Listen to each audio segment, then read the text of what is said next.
Hello students. हमारा आज का टॉपिक है benefits of multipurpose river valley projects. Multipurpose river valley project क्या होते हैं, सबसे पहले हम ये समझेंगे। एक नदी जो होती है, जब वो ढलान की तरफ बह रही होती है तो उसके बहाव में एक डैम बना के पानी को रोक दिया जाता है, जिसके कारण जहाँ एक तरफ उस नदी का जो अचानक से आया हुआ पानी की रफ्तार कम होने से फ्लड कंट्रोल होते हैं, वहीं दूसरी तरफ उसी वाटर को रोक के उस डैम से पानी को प्रेशर से बहा के वहाँ पर बिजली इलेक्ट्रिसिटी का जनरेशन होता है, जिसे हाइडल पावर कहा जाता है। दूसरी तरफ वहाँ एक लेक बन जाती है जिसमें मछली पालन होता है, बोटिंग होती है, टूरिज़्म को बढ़ावा मिलता है। और वहाँ पर छोटी छोटी कैनल्स उस डैम से इरिगेशन के लिए निकाली जाती हैं, जो साथ लगते एरिया में जो एग्रीकल्चर है उसके लिए इरिगेशन के लिए पानी की व्यवस्था होती है।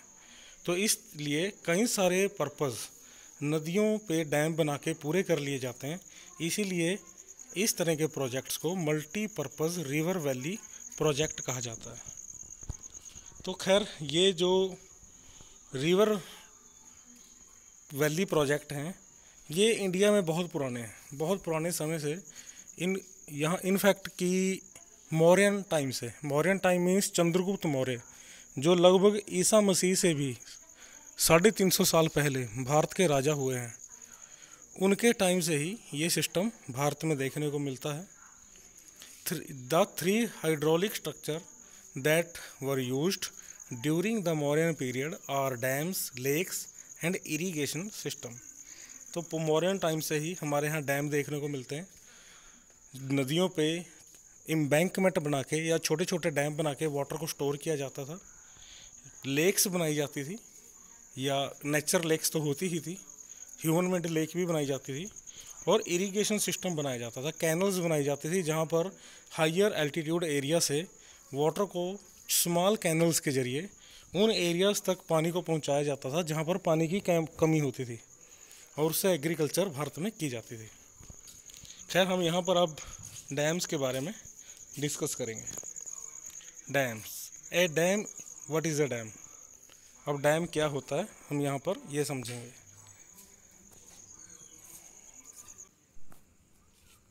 ए dam is a barrier built across a flowing rivers. Dam एक बैरियर की तरह होता है जो एक बहती हुई नदी में बनाया जाता है। Dams give direction to the river water और even slow down its flow. A dam usually results in the formation of a reservoir or a lake. तो डैम बना के नदी का डायरेक्शन चेंज किया जाता है, या फिर उसके पानी को रोका जाता है, या धीमा किया जाता है। डैम जो है उसके बनने से डैम के अपर साइड में, रिवर का जो फ्लो होता है उसके अपर साइड में एक लेक बन जाती है, जिसे रिजर्वियर भी कहा जाता है। इस तरह की लेक ह्यूमन मेड लेक होती है। अब डैम का यूज़ क्या है। First of all, traditional use dam के क्या हैं, जो हम पुराने समय से करते आ रहे हैं, क्योंकि मैंने आपको अभी बताया था कि मौर्यन टाइम से ही इंडिया में जो डैम हैं वो बनाए गए हैं। तो first of all, to store rain water, पानी का जो वाटर है, पानी का जो बारिश का जो पानी होता है उसके बहाव को रोक के उसको स्टोर किया जाता है, क्योंकि बरसात के दिनों में पानी की इतनी नीड नहीं होती थी एग्रीकल्चर के लिए, तो वो पानी सीधा बह जाता था नदियों में। और बाद में जब बरसात नहीं होती थी और पानी की नीड होती थी तो नदी में भी पानी नहीं होता था, तो उसको रोक लिया जाता था, स्टोर कर लिया जाता था उस टाइम के लिए जब पानी की नीड होती है लेकिन पानी नहीं होता। To break the flow of large river to prevent flood. अब बरसात के दिनों में, रेनी सीजन में जब बरसात होती है तो नदियाँ फ्लड क्रिएट करती हैं, तो उस वक्त नदी जो रिवर है उस पर डैम बना के उस फ्लड को कंट्रोल किया जा सकता है, वाटर की रफ्तार को रोक के। To channelize river water, river के वाटर की डायरेक्शन चेंज की जाती थी, उन एरियाज़ में पानी को पहुंचाया जाता था जहां पर नीड होती थी वाटर की। और फॉर इरिगेशन, खेती के लिए सिंचाई के लिए भी पानी को यूज़ किया जाता था रोकने के बाद। Multipurpose river valley projects. अब भारत में जब इंडिया की इंडिपेंडेंस के बाद भारत में कुछ रिवर वैली मल्टीपर्पज़ प्रोजेक्ट बनाए गए। After independence dams were regarded as a source of development as they were used for many other purposes besides the traditional uses. As a result they began to be known as multipurpose river valley project. तो जैसे कि hydel power station on river Alaknanda पे ये एक dam का dam की pick दिखाई गई है यहाँ पे। इंडिपेंडेंस के बाद ये कहा गया कि इंडिया एक एग्रीकल्चरल बेस्ड कंट्री है और रिवर डैम बना के जहाँ एक तरफ हम डोमेस्टिक और इंडस्ट्रियल यूज़ के लिए इलेक्ट्रिसिटी प्रोड्यूस कर सकते हैं, दूसरी तरफ हम इरिगेशन के लिए वाटर की व्यवस्था भी कर सकते हैं। नेक्स्ट है benefits of multipurpose river valley projects. अब ये जो मल्टीपर्पज़ रिवर वैली प्रोजेक्ट है इनका बेनिफिट क्या हुआ।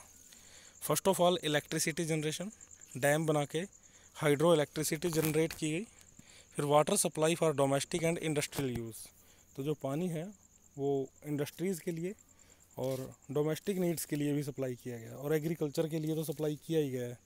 और वैसे भी ये पानी जो था ये रेनी सीज़न में इतना ज़्यादा होता रहा रिवर में कि इसका कोई यूज़ ना होने के कारण ये सीधा बह जाता था, लेकिन अब डैम बना के उस पानी को रोक के उसको यूज़ किया गया। जैसे कि आपके एरिया में SYL रिवर है, ये जो सतलुज यमुना लिंक की नदियाँ जो कैनल्स हैं और उससे छोटी छोटी कैनल्स निकली हुई हैं, ये हमारे पूरे एरिया में देखने को मिलती हैं। इरीगेशन के लिए पानी की व्यवस्था होती है। उसका benefit of multipurpose river valley projects. अब नेक्स्ट है फ्लड कंट्रोल। तो डैम बना के रेनी सीज़न के टाइम पे इस डैम पे फ्लड कंट्रोल हो जाता था। एक रिजर्वियर जो है नदी के काफ़ी लार्ज अमाउंट को रोक लेता था और फिर जब बरसात ख़त्म होती थी तो इस पानी को फिर धीरे धीरे उस रिजर्वियर से छोड़ा जाता था। तो जो तराई वाले इलाके होते थे उनमें पानी अचानक पहुंच के वहां पर नुकसान नहीं कर पाता था। फिर इनलैंड नेविगेशन होता है जब पानी में बोट्स या शिप चलाए जाते हैं, तो ये रिजर्वियर है इसमें नेविगेशन होता था। आज भी हम देखते हैं कि जो डैम्स के पास रिजर्वियर या लेक्स होती हैं उनमें लोग वाटर ट्रांसपोर्ट करते हैं, उनमें जो बोट्स हैं वो चलाई जाती हैं और छोटे शिप चलाए जा सकते हैं ताकि उस सामान की और जो लोगों की आवाजाही है वो उससे पॉसिबल हो पाती है। नेक्स्ट है रिक्रिएशन एक्टिविटी। अब रिक्रिएशन एक्टिविटी क्या होती है, जैसे हम कई बार घूमने जाते हैं किसी हिल स्टेशन पे या किसी ऐसे एरिया में जहाँ लेक होती है, तो ऐसी एक्टिविटी को जो हम इंजॉयमेंट के लिए घूमने जाते हैं या हम कोई नई चीज़ देखने जाते हैं, तो ऐसी एक्टिविटी को रिक्रिएशन एक्टिविटी कहा जाता है। इससे टूरिज़्म को भी बढ़ावा मिलता है और लोकल जो लोग होते हैं वहाँ के आसपास के रहने वाले, उन्हें टूरिज़्म से बड़ा फ़ायदा होता है इकोनॉमिकली। फिर फिश ब्रीडिंग, तो जब डैम जो बनता है उसके पास जो लेक या रिजर्वियर बनता है उसमें मछली पालन भी होता है, जिससे भी बहुत लोगों को रोज़गार मिलता है। तो ये समरी है, ये जो भी हमारे बेनिफिट्स हैं मल्टीपर्पज़ प्रोजेक्ट के, to store and supply water, to generate electricity, find for inland navigation, to prevent floods, to breed fish for recreation. तो ये आपको समझ में आ गया होगा। अगर आपको ये चीज़ नहीं समझ में आई है अभी तक तो आप इस वीडियो को पॉज करके बैक करके फिर से देख सकते हैं। तो हम नेक्स्ट चलते हैं। भारत के पहले प्रधानमंत्री जो थे उन्होंने 1964 में भाखड़ा नग्गल डैम को उद्घाटन किया था और वहाँ पर उनकी एक स्पीच थी, उसमें उन्होंने बोलते हुए डैम्स के बारे में बताया था। तो उन्होंने डैम्स को आधुनिक भारत के मंदिर कहा था कि जैसे मंदिर हमारे लिए या रिलीजियस प्लेस हमारे लिए पूजनीय होते हैं, ऐसे ही डैम भी हैं क्योंकि इनसे हमें बड़ा बेनिफिट होने वाला है फ्यूचर में।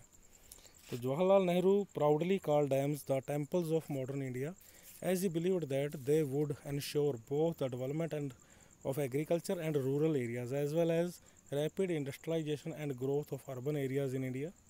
For example, dams would generate hydroelectricity and also provide water for irrigation in rural areas.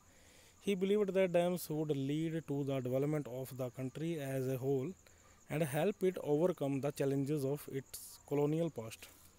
तो उन्होंने कहा था कि जहाँ डैम एक तरफ डोमेस्टिक यूज़ के लिए और इंडस्ट्रियल यूज़ के लिए इलेक्ट्रिसिटी प्रोड्यूस करेंगे, वहीं ये वाटर की सप्लाई भी करेंगे इरिगेशन के लिए, ह्यूमन यूज़ के लिए और इंडस्ट्रियलाइजेशन के लिए जो वाटर की नीड होती है।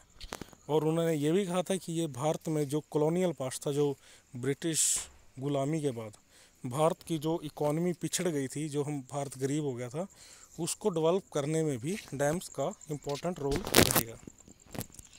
अब यहाँ पर हम देखेंगे drawbacks of multipurpose river valley project. तो जो डैम जब बनते हैं तो इसके बहुत ज़्यादा बेनिफिट होते हैं, लेकिन दूसरी तरफ इसके कुछ नुकसान भी होते हैं। तो अब हम इन नुकसान के बारे में डिस्कस करेंगे यहाँ पे। तो ड्रॉबैक क्या है? ड्रॉबैक्स होते हैं कमियाँ। तो दो तरह के ड्रॉबैक्स होते हैं जब डैम का कंस्ट्रक्शन किया जाता है, एनवायरमेंटल ड्रॉबैक, सोशल ड्रॉबैक। अब एनवायरमेंटल ड्रॉबैक क्या है? The negative impact multipurpose river valley project have on the environment can be called their environmental drawbacks. तो डैम बनाने पर से जो वहाँ के एनवायरनमेंट पे नुकसान पहुँचता है उसे एनवायरमेंटल ड्रॉबैक कहते हैं।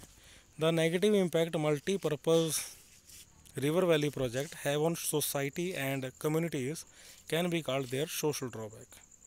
तो जब डैम बनने से कम्युनिटीज़ पे या सोसाइटी पे नेगेटिव इम्पैक्ट पड़ते हैं तो उसे सोशल ड्रॉबैक कहा जाता है। अब इनको हम डिटेल में समझेंगे। यहाँ पे एनवायरमेंटल ड्रॉबैक पहले देखते हैं।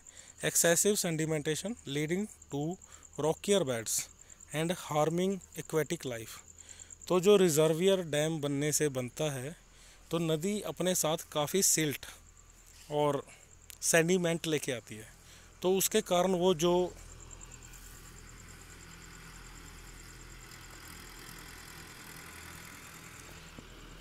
सेडिमेंट आने के कारण जो रिजर्वियर है वो भर जाता है, और उसके कारण वहाँ की जो एक्वेटिक लाइफ होती है, पानी में पाई जाने वाला जीवन, उसके ऊपर नेगेटिव इम्पैक्ट पड़ता है। Blocking of migration routes of aquatic life. तो जो नदियाँ होती हैं उसमें जो मछलियाँ या जो दूसरे जीव पाए जाते हैं वो पूरी नदी में माइग्रेट करते हैं, एक जगह से दूसरी जगह जाते हैं, लेकिन डैम बनने से वो उनके रास्ते, उनके जो एरिया, वो जो माइग्रेशन है वो ब्लॉक हो जाता है। Submerging of vegetation and soil be reservoir causing decomposition. अब जब डैम बनता है तो उस डैम के लेवल तक काफ़ी पानी उसके बैक साइड में, अपर साइड में रुक जाता है, जिसके कारण काफ़ी एरिया डूब जाता है, जिसे सबमर्जिंग कहते हैं। जैसे भाखड़ा नग्गल डैम पे जो गोविंद सागर लेक है, उस एरिया, उसमें भी काफ़ी एरिया है वो, जिसमें काफ़ी एरिया सबमर्ज्ड है उसमें। और अगर उस डैम को खाली कर दिया जाए, वो डैम वहाँ से जो डैम है वो हटा दिया जाए तो सारी लेक खाली हो जाएगी। ऐसी उत्तराखंड में टिहरी नाम की जगह है। टिहरी एक रियासत होती थी जहाँ पर एक राजा का महल होता था, टिहरी सिटी में। तो वहाँ पर जब डैम बना तो वहाँ पर वो रियासत में जो राजा का महल था वो भी डूब गया। अब कभी जब वहाँ पर डैम खाली की गेट खोले जाते हैं और रिजर्वियर खाली किया जाता है, तब जाके वो पूरा शहर टिहरी नज़र आता है, जो पुराना टिहरी शहर है। तो इस तरह से हम समझ सकते हैं कि काफ़ी एरिया डूब जाता है। Leads to the practice of water intensive agriculture causing the salinization of soil. तो इसके कारण क्या है, जो वाटर है उसके कारण जो मिट्टी है वो कहीं उसमें नमक और केमिकल्स की मात्रा बढ़ जाती है, जिससे जो मिट्टी है जो उस एरिया की, उसके ऊपर नेगेटिव इम्पैक्ट पड़ते हैं। सोशल ड्रॉबैक्स क्या हैं? Displacement of local community. जो डैम का रिजर्वियर जो बनता है, उस एरिया में जो विलेजेस होते हैं उन वहाँ के लोगों को डिस्प्लेस होना पड़ता है, उनको अपना घर छोड़ के चले जाना पड़ता है वहाँ पर, क्योंकि पानी में तो ह्यूमन बीइंग नहीं रह सकते। Locals loss of control over their resource. और जो लोकल लोग होते हैं, जो उस एरिया में जंगल होते हैं, जो नेचुरल रिसोर्स उन पे वो डिपेंड होते हैं, उस पर उनका कंट्रोल ख़त्म हो जाता है, वो उनसे छीन जाते हैं। An increasing gap between the rich and the poor because of unequal access to water resource. अब जब डैम बनता है तो सभी को इक्वल रिसोर्स नहीं मिलते वाटर में, तो रिच और पुअर का गैप बढ़ता है, क्योंकि हर कोई इससे इक्वल बेनिफिट नहीं हासिल कर पाता, जो भी ये मल्टीपर्पज़ प्रोजेक्ट है। Leads to conflict between regions and people over sharing of water. अब पानी के बंटवारे को लेकर कई एरियाज़ में लड़ाई हो जाती है। जैसे SYL का जो पानी है, इसको लेके हरियाणा पंजाब में लड़ाई है, यहाँ तक कि जो केस है वो सुप्रीम कोर्ट में चल रहा है।